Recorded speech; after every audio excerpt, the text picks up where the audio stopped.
নমস্কার বন্ধুরা, চলে এসেছি ডাব্লিউবিপি এক্সাম 1 2 3 4 চ্যানেলের পক্ষ থেকে সকলকে স্বাগত জানাই।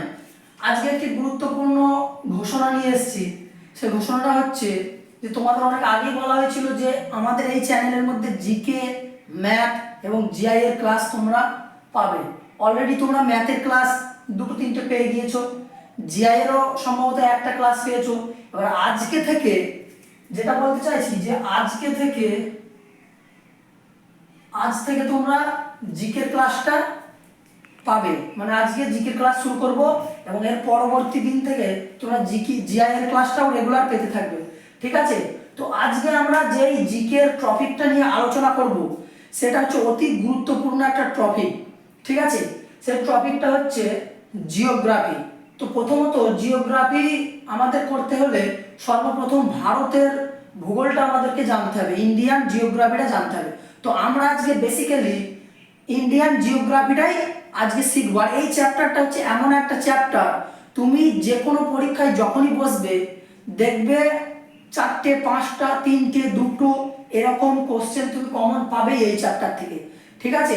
তো আমি সকলকে রিকোয়েস্ট করব, ক্লাস শুরু করার আগে সকলে খাতা এবং পেন নিয়ে বসে যাও। আর আমি যেই কথাগুলো বলবো, যেগুলো বুঝিয়ে দেবো, যে কোশ্চেনগুলো লিখিয়ে দেবো, সেগুলো তোমরা খাতার মধ্যে নোট ডাউন করবে, ঠিক আছে? আর একটা জিনিস, যেটা বুঝতে না পারবে ক্লাসটাকে একটুখানি পিছিয়ে নেবে, দিয়ে আবার দেখে নেবে, ঠিক আছে? তো চলো আমরা ক্লাস শুরু করি। তো বন্ধুরা, ভারতের ভূগোল যদি তোমাকে জানতে হয়, সর্বপ্রথম ভারতবর্ষের ম্যাপ সম্পর্কে তোমাকে জানতে হবে, ঠিক আছে? এই হচ্ছে আমাদের ভারতবর্ষের ম্যাপ। আর আজকের ভিডিওতে আমি যেই কথাগুলো উল্লেখ করব সেগুলো খুব ইম্পর্টেন্ট, তোমরা খাতায় নোট ডাউন করবে, ঠিক আছে? এই যেই পয়েন্টগুলো তুলে ধরবো সেগুলো পরীক্ষায় বারবার এসেছে এবং বারবার পরীক্ষায় আসতে থাকবে, ঠিক আছে? তো দেখো, ধরো এটা হচ্ছে সমগ্র পৃথিবীর মধ্যে কিছু কাল্পনিক মানে রেখা টানা হয়েছে, মানে কল্পনা করা হয়েছে। পৃথিবীর মিডল বরাবর একটা কাল্পনিক রেখা অঙ্কন করা হয়েছে। সেটার উপরটাকে বলে উত্তর গোলার্ধ, নিচেরটাকে বলে দক্ষিণ গোলার্ধ। ঠিক তার উপর বরাবর আরেকটা রেখা কল্পনা করা হয়েছে এবং ঠিক তার নিচে বরাবর একটা রেখা কল্পনা করা হয়েছে। নিচেরটাকে বলে প্রথমে মিডলেরটা হচ্ছে নিরক্ষরেখা, যার মান হচ্ছে 0 ডিগ্রি। তাহলে দেখো, নিরক্ষরেখার মান কত? 0 ডিগ্রি। যে কোনো পরীক্ষায় আসতেই পারে, যদি বলে যে নিরক্ষরেখার মান কত? 0 ডিগ্রি। ঠিক তার উপরেরটাকে বলে কর্কট ক্রান্তি রেখা। নিরক্ষরেখার উপরেরটাকে বলে কর্কট ক্রান্তি রেখা, এর মান কত? 23.5 ডিগ্রি উত্তর। এটাও লিখে নাও, কর্কট ক্রান্তি রেখার মান কত? 23.5 উত্তর। এবং ঠিক নিচেরটা, এর মানও একই, 23.5 ডিগ্রি দক্ষিণ, ঠিক আছে? 23.5 দক্ষিণ। এবার দেখো, ভারতবর্ষ পৃথিবীর এই যে আমরা কর্কট ক্রান্তি রেখা দেখতে পাচ্ছি, এই কর্কট ক্রান্তি রেখা ভারতবর্ষকে 2 ভাগে ভাগ করেছে। অর্থাৎ এই কর্কট ক্রান্তি রেখাটি ভারতবর্ষের উপর দিয়ে গিয়েছে এবং যাওয়ার ফলে ভারতবর্ষকে 2টি ভাগে বিভক্ত করেছে। যাকে আমরা উত্তরটাকে বলি উত্তর ভারত এবং নিচেরটাকে বলি দক্ষিণ ভারত, ঠিক আছে? এবার দেখো,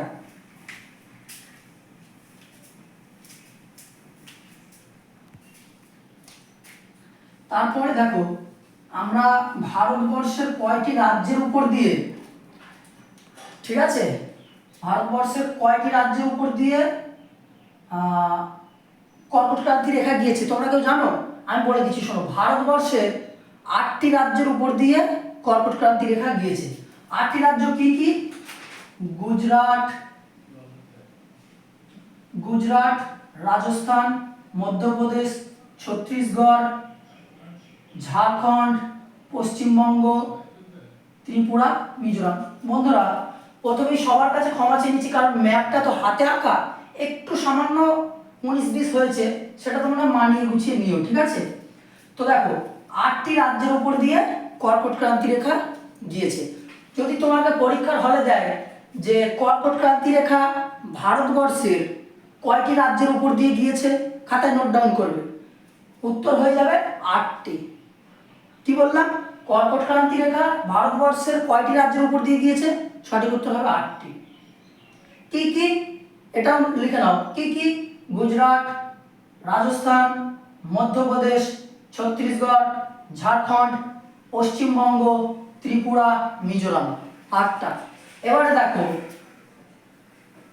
আমাদেরকে ভারতবর্ষের উপরে মানে উত্তরতম বিন্দুটির নাম কি? উত্তরতম বিন্দুর নাম হচ্ছে ইন্দিরা কল।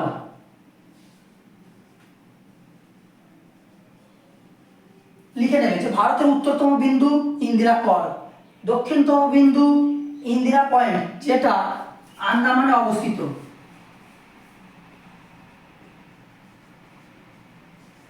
ইন্দিরা পয়েন্ট, ঠিক আছে। এবার দেখো পূর্বতম বিন্দুর নাম হচ্ছে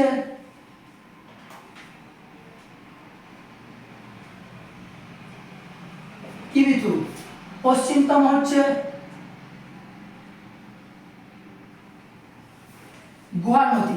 এই 4টে প্রশ্ন লিখে নাও। ভারতের উত্তরতম বিন্দু ইন্দিরা কল, দক্ষিণতম ইন্দিরা পয়েন্ট, পশ্চিমতম গুয়াহাটি এবং পূর্বতম হচ্ছে কিবিথু।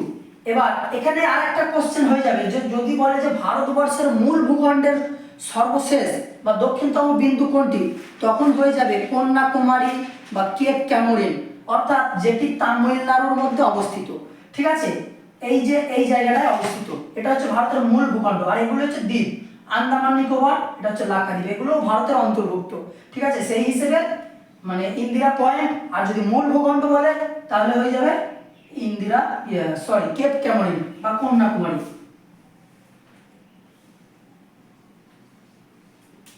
কন্যাকুমারী, ঠিক আছে। এবার দেখো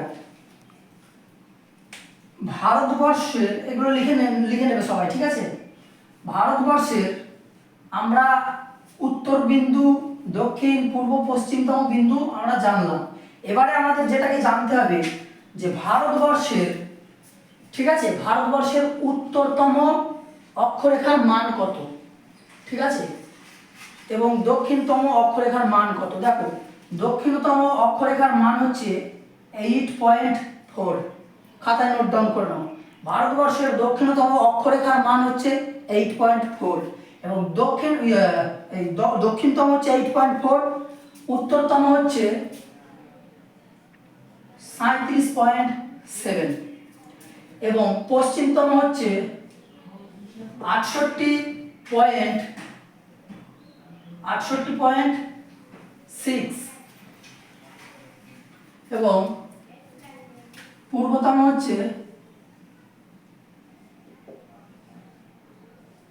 97.25। ঠিক আছে, এই 4টে মানে মান তোমরা মুখস্থ রাখবে যে ভারতের উত্তরতম অক্ষরেখার মান হচ্ছে 37.7, আর দক্ষিণের হচ্ছে 8.6, পশ্চিমের হচ্ছে 68.6 আর পূর্বের হচ্ছে 97.25। ঠিক আছে, এগুলো তোমরা মনে রাখবে। এবার চলো তারপরে আমরা এগিয়ে যাব ভারতবর্ষের মানে কোশ্চেন যেগুলো আর কি পরীক্ষায় কোশ্চেন আসে। ঠিক আছে, যে ভারতবর্ষের উত্তর থেকে দক্ষিণের দূরত্ব কত।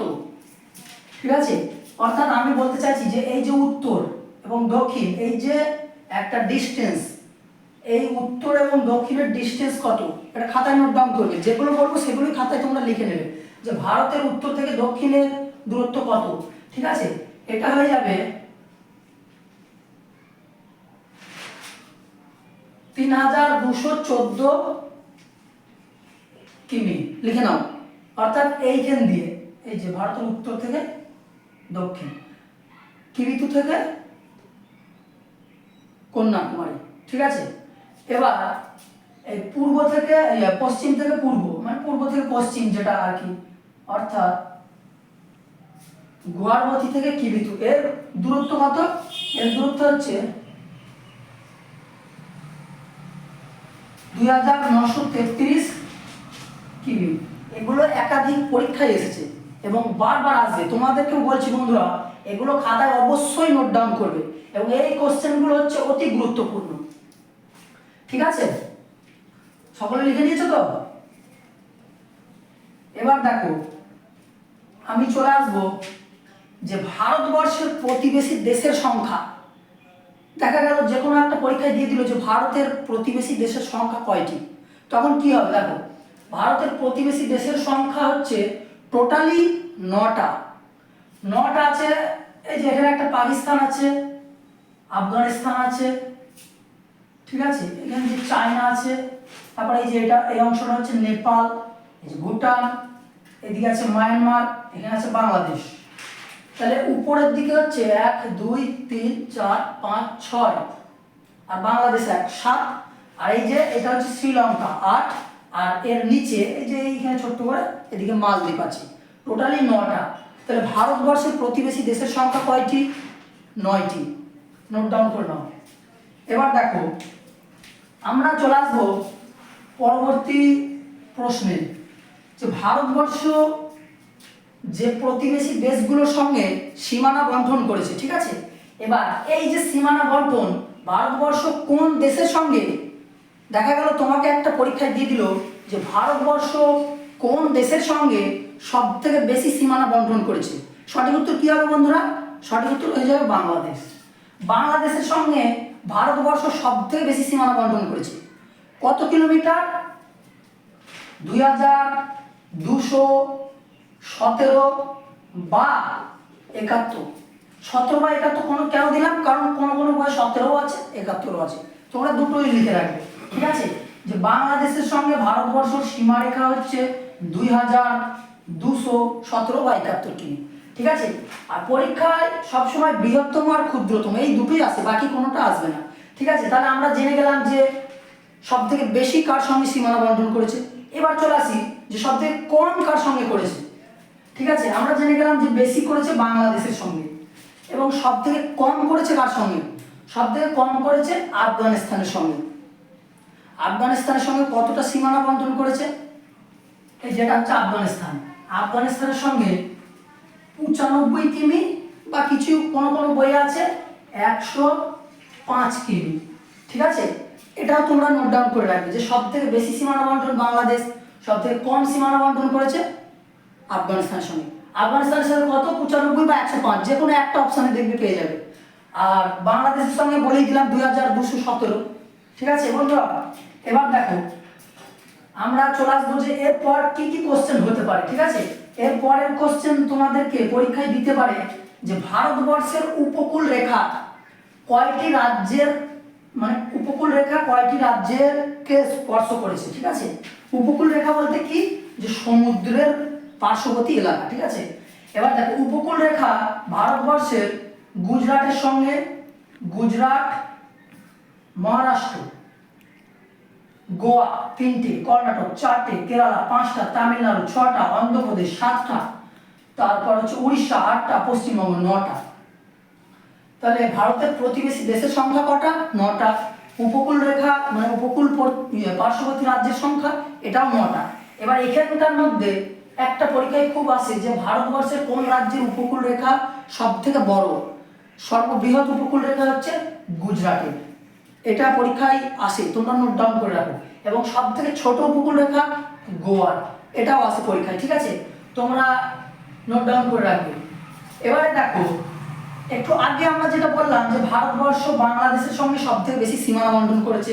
এই যে সীমানা, এই যে ভারতের উত্তর দিকটা পুরোটাই হচ্ছে স্থলভাগ, আর নিচের দিকটা হচ্ছে পুরোটা জলভাগ, ঠিক আছে। এবার আমরা চলে আসবো যে ভারতের মানে স্থলসীমার দৈর্ঘ্য কত, ভারতবর্ষের স্থলসীমার দৈর্ঘ্য কত। ভারতবর্ষের স্থলসীমার দৈর্ঘ্য হচ্ছে বন্ধুরা, তোমরা লিখে নাও যে এই যে গুজরাট থেকে এইখান দিয়ে শুরু করে স্থলসীমা বলতে এইগুলোকে বোঝাচ্ছে, ঠিক আছে। এইখান দিয়ে এসে বাংলাদেশের এইখানে শেষ, ঠিক আছে। স্থলসীমার মানে পশ্চিমবাংলার এখানে এসে শেষ। স্থলসীমার মানে দৈর্ঘ্য হচ্ছে 15,200 কিমি, 15,200 কিমি, ঠিক আছে। আর জলসীমা বা উপকূল রেখার দৈর্ঘ্য কত? উপকূল রেখার দৈর্ঘ্য হচ্ছে 7,516 কিমি, ভারতবর্ষের উপকূল রেখার দৈর্ঘ্য হচ্ছে 7516, আর মানে ভারতবর্ষের মানে সমতল মানে উত্তরে যেটা অবস্থিত, ঠিক আছে, তার হচ্ছে 15200 কিমি। এবার দেখো এই যে উপকূল রেখা যেটা বললাম, এটা হচ্ছে সমগ্র দ্বীপগুলোকে নিয়ে, আর যদি মানে মূল ভূখণ্ড বলে, যদি দ্বীপ ফিপ বাদে বলে, তাহলে তখন হয়ে যাবে 6100 কিমি। ভারতবর্ষের উপকূল রেখার দৈর্ঘ্য 6100 কিমি। ঠিক আছে, এটা তোমরা অবশ্যই নোট ডাউন করো।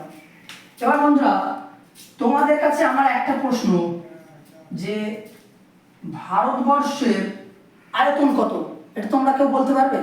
যদি বলতে পারো অবশ্যই কমেন্টে জানাও। ঠিক আছে, ভারতবর্ষের আয়তন হচ্ছে 32,87,263 বর্গ কিমি। 32,87,263 বর্গ কিমি, এটা হচ্ছে ভারতবর্ষের টোটাল আয়তন। ঠিক আছে, এই কোশ্চেনটাও পরীক্ষার মধ্যে আসে, তোমরা অবশ্যই নোট ডাউন করে রাখো। ঠিক আছে বন্ধুরা, এরপরে আমরা যেখানে যাব, আমরা সকলেই জানি যে আমরা কিছুক্ষণ আগে দেখলাম যে ভারতবর্ষে মানে কর্কট ক্রান্তি রেখা, সেটা বললাম যে 8টা রাজ্যের উপর দিয়ে গিয়েছে। এবার আমি একটু আগে মানে এখানে আলাদাভাবে দেখিয়ে দিয়েছিলাম যে পৃথিবীর মধ্যে কাল্পনিক এরকম কিছু রেখা টানা হয়েছে, যেগুলোকে দ্রাঘিমা মানে অক্ষরেখা বলে। আর এইরকম ভাবে যেই রেখাগুলো দাঁড়িয়ে থাকে মানে পুরোটাই কাল্পনিক, এগুলোকে বলে দ্রাঘিমা রেখা। এবার এই দ্রাঘিমা রেখা মানে যেটা মিডিলে অবস্থিত, সেটা হচ্ছে লন্ডনের গ্রিনিচ শহরে অবস্থিত। ঠিক আছে, লন্ডনের গ্রিনিচ, আর ভারতবর্ষের মিডল বরাবর হচ্ছে যেটা অবস্থিত, সেটা হচ্ছে উত্তরপ্রদেশে অবস্থিত, উত্তরপ্রদেশে। ঠিক আছে, উত্তরপ্রদেশের এলাহাবাদে। এবার এই আইএসটি আর এটাকে বলে এটাকে বলে আইএসটি, আর ওটাকে বলে জিএমটি। এই জিএমটি আর আইএসটি, এদের মধ্যে সময়ের পার্থক্য কত? এদের মধ্যে সময়ের পার্থক্য এটাও পরীক্ষায় দেয় যে আইএসটি এবং জিএমটির মধ্যে সময়ের পার্থক্য কত। এখানে সঠিক উত্তর হয়ে যাবে 5 ঘন্টা 30 মিনিট। যদি তোমার পরীক্ষার কোশ্চেন আসে যে আইএসটি এবং জিএমটির মধ্যে সময়ের পার্থক্য বা সময়ের ব্যবধান কত, তখন হয়ে যাবে 5.5 ঘন্টা। এবার এই যে এগুলো দ্রাঘিমা রেখার কথা যে বললাম, 1 ডিগ্রি দ্রাঘিমার পার্থক্য সমান সমান কত মিনিট? 1 ডিগ্রি পার্থক্য সমান সমান হচ্ছে 4 মিনিট। 4 মিনিট। ওই যে একদম প্রথমে বলেছিলাম যে ভারতবর্ষের মানে পূর্বতম বিন্দুর মান হচ্ছে 68.7, আর এদিকে হচ্ছে 97.25। এটা থেকে এটা মাইনাস করো, দেখো প্রায় 30 হচ্ছে 30। এবার 30 ইন্টু 4, 4 3 12, 12কে 60 দিয়ে তুমি ভাগ করে দাও, তাহলে কত হয়? 2 ঘন্টা।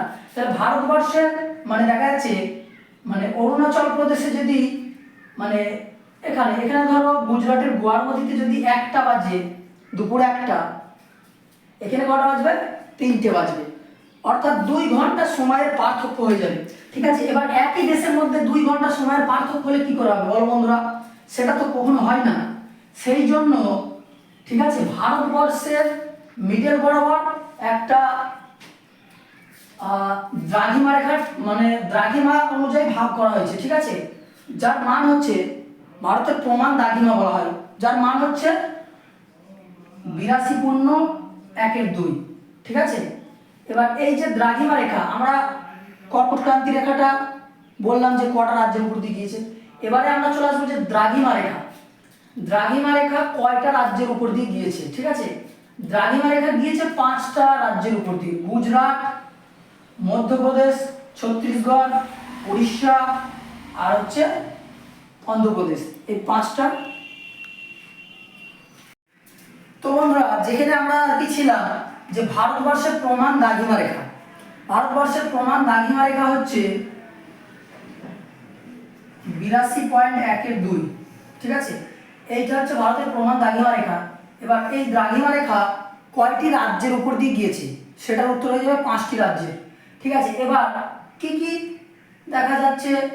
উত্তরপ্রদেশ, মধ্যপ্রদেশ, ছত্তিশগড়, উড়িষ্যা আর হচ্ছে অন্ধ্রপ্রদেশ, এই 5টা। এবার এই নামগুলো তোমরা অবশ্যই মনে রাখবে, কারণ এখনকারের পরীক্ষার যে রকম লেভেলের কোশ্চেন হচ্ছে, দেখা যাচ্ছে তোমাকে দিয়ে দিল যে ভারতবর্ষের কোন মানে 4টে অপশন দিয়ে দিল, দেখা যাচ্ছে মহারাষ্ট্র দিল, গুজরাট দিল, মধ্যপ্রদেশ দিল এবং ছত্তিশগড় দিল। এবার তোমার প্রশ্ন দিয়েছে যে নিম্নলিখিত কোন রাজ্যের উপর দিয়ে কর্কট ক্রান্তি রেখা যায়নি, সঠিক উত্তর কী হবে? মহারাষ্ট্র। ঠিক আছে, এই রকম লেভেলের কোশ্চেন মানে পরীক্ষায় এখন খুব দিচ্ছে। ঠিক আছে, অর্থাৎ আমাদেরকে সব রাজ্যগুলোর নাম মনে রাখতে হবে, যে কর্কট ক্রান্তি রেখা গিয়েছে 8টা রাজ্যের উপর দিয়ে, আর ভারতের প্রমাণ দাগিমা রেখা গিয়েছে 5টি রাজ্যের উপর দিয়ে। ঠিক আছে, এই নামগুলো তোমরা অবশ্যই মনে রাখবে। তো বন্ধুরা, আজকের ক্লাস আর বেশি বড় করবো না, যেগুলো বললাম সেগুলো তোমরা খাতায় নোট করবে। ঠিক আছে, এরপর এই চ্যাপ্টার থেকে আরও অনেক প্রশ্ন আছে, যে ভারতের বৃহত্তম রাজ্য কোনটি, ক্ষুদ্রতম রাজ্য কোনটি, ভারতে কয়টি রাজ্য আছে, কয়টি কেন্দ্রশাসিত অঞ্চল আছে, কোথায় শিক্ষার হার বেশি, কোথায় শিক্ষার হার কম, কোন রাজ্যের জনঘনত্ব সর্ববৃহৎ, কোন রাজ্যের সর্ববৃহৎ কম, কোন রাজ্যের বনভূমি বেশি, কোন রাজ্যের বনভূমি কম। এইখান থেকে আরও একটা ক্লাস আমরা পার্ট 2 বানাবো। ঠিক আছে, তো আজকের মতন এইখানেই শেষ করছি। আর এই চ্যাপ্টারটা অতি গুরুত্বপূর্ণ, এইখান থেকে তুমি পরীক্ষায় কোশ্চেন পাবেই পাবে, চ্যালেঞ্জ করে বলছি। যদি না পাও তখন তুমি আমাকে বলবে। এবং এখানে আরও কিছু জিনিস বাদ গিয়েছে, সেগুলো আমরা নেক্সট ক্লাসে করাবো। ঠিক আছে, সেগুলি হচ্ছে যে ভারতবর্ষের যে সীমারেখাগুলোর নাম, যে ভারত এবং পাকিস্তান বিভাজনকারী এই রেখাটির নাম কি, ভারত এবং চীন যে বিভাজন করেছে এই রেখাটির নাম কি, ঠিক আছে, ভারত এবং আফগানিস্তান বিভাজনকারী রেখার নাম, বাংলাদেশের সাথে বিভাজনকারী রেখার নাম, মায়ানমারের সঙ্গে, এগুলি আমরা পরবর্তী ক্লাসে করাবো। ঠিক আছে, তো চলো বন্ধুরা, আজকের মতন এখানেই শেষ। দেখা হচ্ছে আমার নেক্সট ভিডিও। জয় হিন্দ, বন্দে মাতরম।